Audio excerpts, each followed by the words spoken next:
Hey guys, what is up? RedPandaMining here. How you guys all doing? I hope you're all doing really well and having a really great day.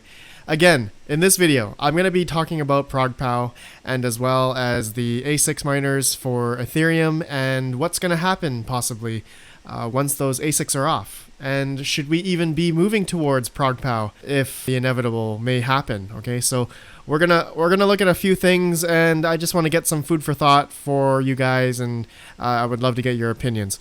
Okay, so you guys can see I did a straw poll here about in yesterday's video. I was asking just in this video if Ethereum should implement ProgPoW. And you guys voted here. We got 244 votes. 178 was yes. 51 votes was no. And doesn't matter to me was 15 votes. So, as I know, most of my community, for you guys that are watching me right now, and for maybe some Ethereum devs or non-miners that are watching me, because ProgPoW is pretty contentious right now, and my whole community is mainly GPU miners. I do have some ASIC miners, I do have some FPGA miners watching me, but mainly I would say the core amount of my community has been GPU miners. And I just want to stress, for those that are working on Ethereum or mining on Ethereum or anybody, that GPU miners, in my opinion, have been the ones that have given the most noise towards the community and towards the project, Ethereum. And whether or not some developers or whoever that don't believe in that, I'm going to call that BS, because most of the people that are invested into Ethereum are miners. Okay? Proof of work has been the backbone on the Ethereum network. With that has brought a lot of communities, have brought a lot of people, have brought a lot of noise per se, okay? And as well, there are a lot of huge mining farms out there, a lot of people that are hugely invested into the space, mining pools and everything and whatnot, and those people have also invested back into Ethereum development, and I'm sure they've also donated towards the Ethereum development. I think Ethermine and some other big pools out there that have helped into, garnering this amount of noise for the Ethereum network. And this all correlates to the network difficulty and how much hash rate's on the network. All right, so that was just a little rant from me. I want to now talk about the Bitmain Antminer E3s. So apparently they're going to be, stop mining in about a month's time, in about April 8th, from what I read from this article. And I guess 2Miners was the one who did this calculation. And they said the E3 should terminate Ethereum mining roughly on April 8th of 2020. So yeah, I will be closely watching this come to fruition, all depending on, if these E3s have less than 4 gigabytes of RAM, and due to the DAG size coming up to about 3.48 gigabytes, okay? So yeah, if that's going to happen, I'm curious to know how much of the network hash rate is going to drop off. Can you guys give me a number? Let me know down below. How much the hash rate do you guys think is going to drop off? Okay, so I've been reading some Twitter stuff. I believe Christy Ogata Girl mentioned that I think the network hash rate maybe could be 40% ASICs. I read somewhere else it could be 70% ASICs. Okay, I'm not sure how true that is. Obviously, I'm not sure if there's a good way to figure that out. Maybe the nuances of the network hash rates or the block findings or whatever. I'm not too knowledgeable about that kind of stuff. Maybe you guys can weigh in down in the comments below. But hey, if April 8th comes around and the network hash rate drops off 40%, how much more profitable now will GPU miners be? Okay, your good old RX 580s, 4 gigabytes or the 8 gigabytes cards. I wonder if 40% of the network hash rate drops off, and at current price of Ethereum, then the profitability should be technically maybe more than double, less than double, a little bit less than double. And if it's at 40%, if it's at 70%, then you're going to see, a 70% more in profitability, maybe, if that's how it works. If that happens, then what's the incentive now to move towards ProgPoW? For people that are asking that question. And I guess one of the big things is that Ethash has a vulnerability, and possibly FPGAs or maybe new ASICs that are around the corner could utilize that vulnerability on Ethash. Okay, so that's one of the arguments that I've been seeing, and I'm not sure, how this vulnerability works per se, but that's just something I've been hearing from Ogata Girl and other people, and the audits, okay, that happened on ProgPoW versus the Ethash algorithm. Interesting. I will keep you guys updated, and I want to know about. This is gonna come real soon. Okay, as well with the amount of ASIC miners that are out right now.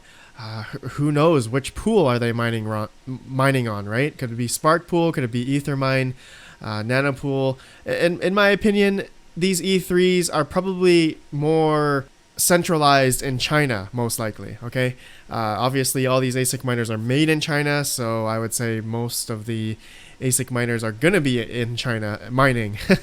And whether or not that's Bitmain mining with them, most likely, probably. There are a few people that have E3s out in the world right now, but I'm gonna say, yeah, most of them are headquartered in China. Okay, so now another thing I wanted to touch on was, okay, say we move to ProgPoW. All right, say we move to ProgPoW. What's it gonna cost for those ASIC miners to invest into making a ProgPoW ASIC? All right. So whether or not they have to buy HBM2 memory or GDDR6 or GDDR5, whatever memory that is supposed to be more efficient per se, and I guess leveling the playing field, and depending on how much they want to implement, or how much they want to pay to invest into this ProgPoW ASIC, is it even going to make sense? Because RAM costs, as you guys know, is expensive. And there's a little article here on LinusTechTips.com about HBM2 for Radeon 7s costing about $320 to $325. I'm not sure how true this is, but I have heard that HBM2 memory at that time for the Radeon 7s did cost a lot. So I'm just correlating this with ASIC miners, how it would be probably very expensive for them to implement this kind of thing. And obviously, as we know, ProgPoW utilizes more of the core and memory dependencies on a GPU. Okay, so ASIC miners, I wonder if they are essentially going to be creating GPUs, if they are incentivized into creating an ASIC for ProgPoW. So that's something we're going to look out for. And also, if Ethereum is eventually going to move to proof of stake, is that going to make sense for the ASIC miners to invest millions of dollars into building an ASIC for ProgPoW if Ethereum is going to move to proof of stake anyways? Okay, so that's another argument. That's another thing people are talking about. And another thing I want to touch on is Ogata Girl, and I think a few other people have been wondering the memory on the Innosilicon A10. Okay, so I'm not sure if this has 4 gig or 8 gig or 12 gig or 20 gig or whatever. But funny thing here, I saw the memory interface on Alibaba for the Innosilicon A10 shows 128-bit. So I wonder if these are 4 gig chips spread across all the control boards or something. I'm not sure. And I guess we're waiting for somebody that has an A10 to open it up and figure out what kind of chips are embedded in these Innosilicon A10s. Okay. And I'm curious to know if Innosilicon was mining with these beforehand. Most likely. And they're probably like, getting rid of these before the ultimate demise of April 8th for the 4 gigabyte DAG, just like the E3's here. Okay, so I'm wondering if that's the same thing. I'm thinking maybe these have 8 gigs of RAM. I don't know. I'm just speculating. But we shall see. Okay, my friends. All right, so I just wanted to end off mainly, as GPU miners such as myself, and for a lot of you guys, for a lot of my community that watch me, as I stand, I still want ProgPoW implemented. Even though, okay, I did talk about the E3s going off the network, okay? We're not sure if that's true or not, but I'll definitely keep you guys updated, okay? And, of course, I know as GPU miners, we are all incentivized by the cost and getting that profitability and whatnot. So I know some of you AMD miners out there are wanting to not go towards ProgPoW and stay, the status quo, the Ethash algorithm currently. And, I don't blame you. I know you've invested thousands upon thousands of dollars as home miners into mining Ethereum as AMD miners with 580s, Vegas, what have you. And I'm in the same boat as you guys. But in my opinion, I just want to see, I want to see the network hash rate drop off of all of the ASICs that could be on the network right now. And whether or not the Silicon A10, the E3 is going to be coming out soon, the Lindsay ASICs, the 1400 mega hash, or the Ken N 2200 mega hash ASIC. I'm curious to know how much of that is on the network right now. And so I, ultimately, Bits Be Trippin' and other people in the community have voiced their concerns as well. And I'm voicing my concern in which I want to keep GPU mining in a way that's more. I guess this is kind of an argument that a lot of people are talking about. ASICs versus GPUs. But these ASIC guys are spending millions of dollars to pretty much incentivize themselves, making very efficient miners, thus are getting a lot of money in return, okay? But as for us GPU miners, which I have talked about in the beginning, we are the ones who have propped up this network, who have made the most noise, who have stayed with the community for so long.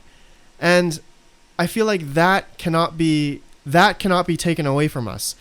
And for some Ethereum developers who just push us on the wayside and don't care about the GPU mining community, I think that's going to be their downfall, for sure. That's going to be their downfall.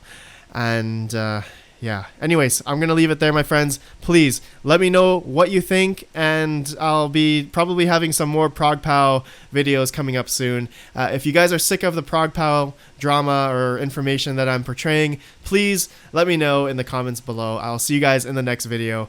Have a good one, and peace out.